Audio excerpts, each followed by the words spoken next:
Hello, everyone. Welcome to Read Through the Word. Today is October 30th, and I hope you're doing well today. I'm really glad you're here with us. Today, we're going to be talking about some verses in John 15. We're nearing the end of Jesus's life on earth, and so these are some of his last words to his disciples. So let's jump in and dissect those. I chose John 15:5 for our verse today, when Jesus says, "Yes, I am the vine, you are the branches. Those who remain in me and I in them will produce much fruit. For apart from me, you can do nothing." There's a lot in that verse. Let's talk about it. First, I want to share this quote from the IVP Bible Background Commentary, and then we're going to look more closely at that. So, in the verse, it says, "Those who remain in me." Some different translations say abide, stay. One translation even uses something close to the word dwell. So the word abide, remain, dwell is the form. And dwell, I tried to look this up to find it. The actual word dwell, I couldn't find in a translation, but the meaning behind it was a part of the meaning of the word. So we'll get to that in a minute, but I just wanted to explain that. So the word abide, remain, or dwell is the verb form of dwelling place. In the Old Testament, God had promised to dwell with his obedient covenant people. Then it gives a bunch of verses for examples. The Old Testament and Jewish literature also sometimes portrayed Israel as a vineyard, or as less frequently as a vine. So there are two big symbols, so to speak, or metaphors in this one verse that I want to talk about today. And those two things are the vineyard, Israel as the vineyard, and also this word remain in me and I in you. Let's start with the vineyard. Vineyards were pervasive in the Mediterranean world, including in Judea. The three most common domestic fruit trees, so to speak, were the fig, olive, and the vine. The vine usually required the most attention of any of them. Farmers or the vineyard owner would cut away useless branches so they didn't go to waste, or sap the strength from the rest of the tree. So not only were they getting rid of branches that were unproductive, they were also getting rid of branches that were hindering the fruitful branches from producing as much fruit as they could. Fruitless branches were removed, especially during winter. And some advised pruning only when the vine was strong enough to bear it. So it was a very tender process, a very involved process where the vine dresser really had to know what they were doing. And so when Jesus is talking about, "I am the vine, you are the branches," absolutely would the disciples have in their head the picture in the Old Testament of when God talked about Israel as his vineyard. In Isaiah 5:7, it says, "For the vineyard of the Lord of hosts is the house of Israel, and the people of Judah are his cherished garden. He expected justice but saw bloodshed, righteousness but heard a cry." And if you read those verses in Isaiah 5, it talks about, God talks about how he tried to take such good care of this vineyard, right?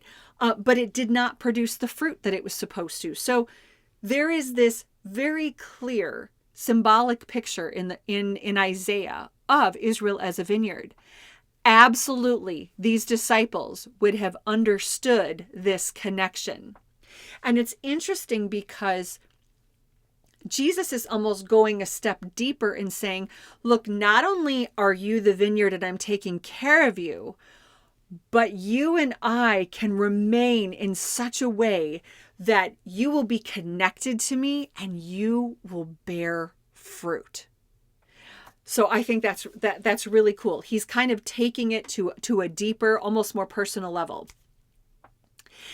Okay, so let's talk now about the symbolism of that word remain. Those who remain in me and I in them will bear much fruit. All right, so we're going to talk about some of the Greek words here. I want to start with the word with the words that used in John 14 verse 2 and John 14 verse 23, the word home.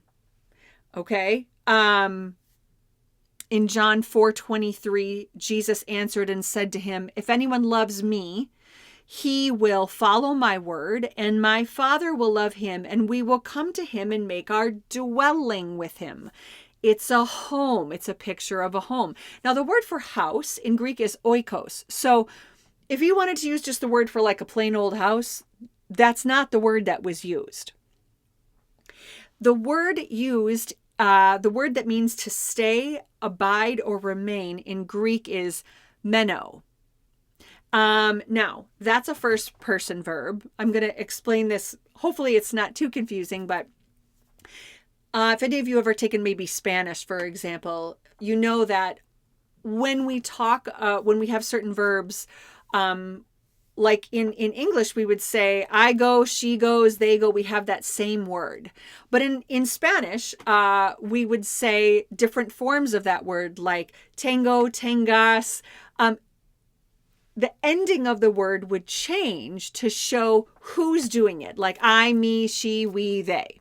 So that's what Greek is like, okay? So the main verb, I stay, I abide, I remain, is menó.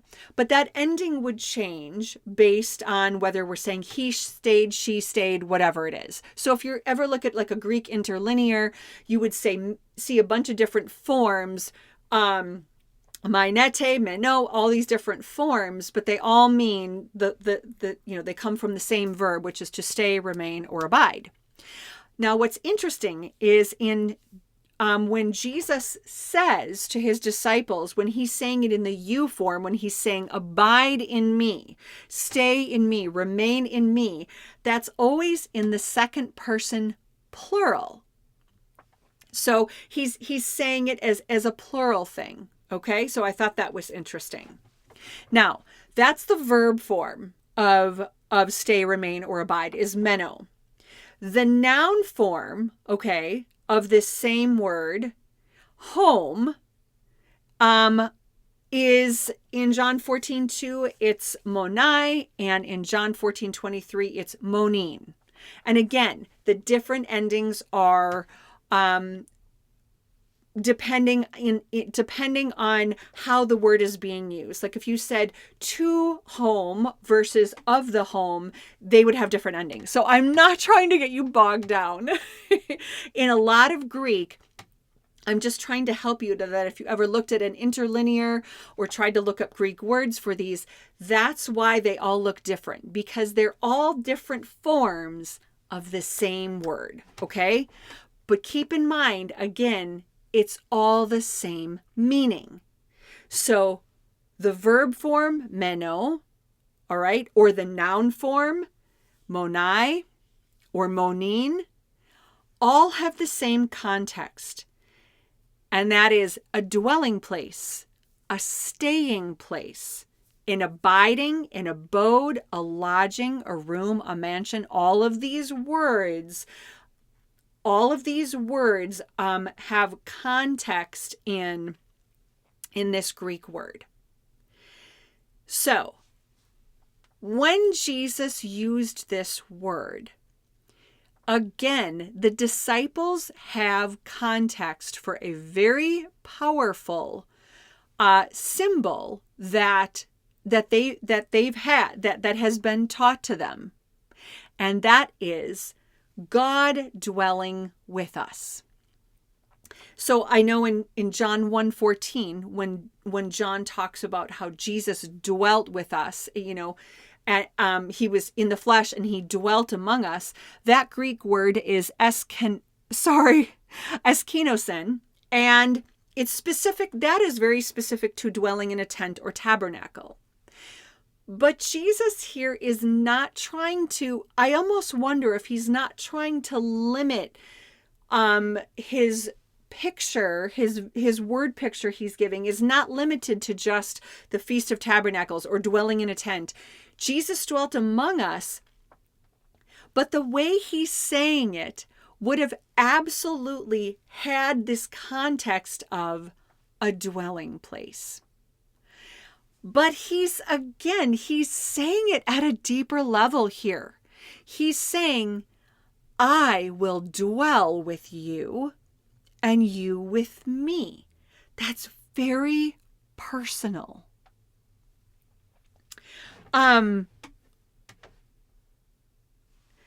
One of the verses from the Old Testament that talks about dwelling is Exodus 25, verse 8. It says, and they shall make a sanctuary so that I may dwell among them.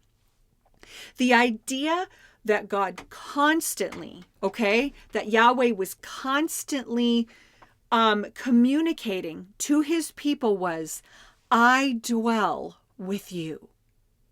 The word Emmanuel, like the literal translation would mean with us God, right? He's a with us God. God dwells with us because he's a with us God. This is absolutely, just over and over communicated to God's people. I am here to dwell with you. I'm not way up here. I'm not far away. And so when Jesus communicates to the disciples that he is going to remain in him and he's going to remain in them and they're going to remain in him, that's like, whoa, like we don't have to, like, not just if you're at the temple, not just this, it's not circumstantial. It's like, you're going to remain in me and I'm going to remain in you. And that was a really personal idea of dwelling, of God dwelling with us. I love in the Message, it says, John 15, chapter 7 through 10 from the Message says, but if you make yourselves at home with me, and my words are at home in you, you can be sure that whatever you ask will be listened to and acted upon. This is how my Father shows who he is. When you produce grapes, when you mature as my disciples, I've loved you the way my Father has loved me. Make yourselves at home in my love. If you keep my commands, you'll remain intimately at home in my love. That's what I've done, kept my Father's commands, and made myself at home in his love. The picture of dwelling is very strong in these words that Jesus gives to his disciples. And I don't know if they were confused or encouraged or heartened or I don't know. But it's a beautiful picture now to us, now that we know how the story went and how it goes, and we can see from the other side of things, a beautiful picture now to us. God remains in us. We remain in God. We're dwelling with him. He's a dwell with us God. I hope that you find that encouraging and that you're able to remember that our God is not distant. And he didn't come to this earth just to give you a list of rules and to give you a list of expectations. He came to earth to dwell with you. I hope you have a good day, friends, and we'll see you next time on Read Through the Word.